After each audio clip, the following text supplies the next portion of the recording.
sort of the outlier today, once again weighing on the Dow Jones Industrial Average. It's a name you followed closely. There's a lot of high hopes that Boeing will once again have the 737 back in action, but with less traveling and less demand for planes and things like that. I don't know. What do you think about Boeing? I think Boeing is a buy here. I think that Boeing will survive because it's vital to the U.S. government's one of their biggest customers. They need Boeing to survive so they can support all of the government planes. And I believe once the all clear is sounded, whether it's this summer or the fall, you will see people will go back to traveling, go out to the mall, to go shopping, out to dinner. So a lot of this quarantine will drive pent-up demand. So I think Boeing, on a number of levels, they've suspended their buyback and suspended the dividend. They don't really want to take direct government assistance. However, their supply chain and their customers will benefit from this weekend's passing, or last Friday's passing of the CARES Act. So they can benefit from it. They said they have enough liquidity. They got $15 billion in cash and another $10 billion available in lines of credit to help them through this. So if the CARES Act can get money flowing to their customers, to their supply chain, I think Boeing will turn a corner, and we're going to look back and say, I can't believe how incredibly cheap it was. Yeah, right. I mean, they do say it's too big to fail, and you make the great point that part of our national security. Too important to fail. Right. You're exactly right. I know what you mean. I mean, it's Boeing and Airbus, right? And Boeing is our U.S. darling. Tell me about another U.S. darling, and that's McDonald's, which has a global presence, obviously. But McDonald's still feeding people during the coronavirus. Your thoughts on this one? I think that they can sustain themselves through this. They've made a number of changes to their menu. They've briefly dropped, or going through this, will drop breakfast all day, streamline the menu to focus on, takeout through the drive-throughs. There's people still have to eat, and they're utilizing also all of the delivery services to fulfill demand.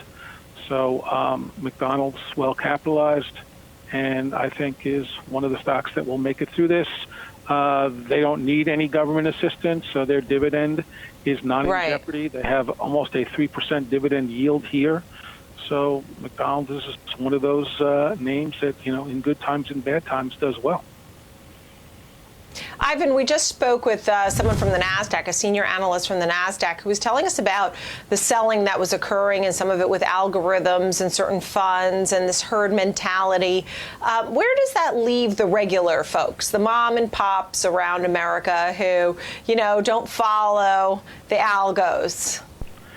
It is a good point. There are a lot of cross currents of selling and buying, and a lot of it is computer-driven, headline-driven, and I think when the algorithmic selling causes a sell-off, really in, let's say, normal times outside of this present situation, when it causes a sell-off in the market and in good names, it's an opportunity for individual investors who have a long-term time horizon to take advantage of the selling that are not getting caught up in this. So, when nobody gets upset when I say when program trading drives the market up, the Dow up 1,000 points, but when it drives it down, it is a buying opportunity.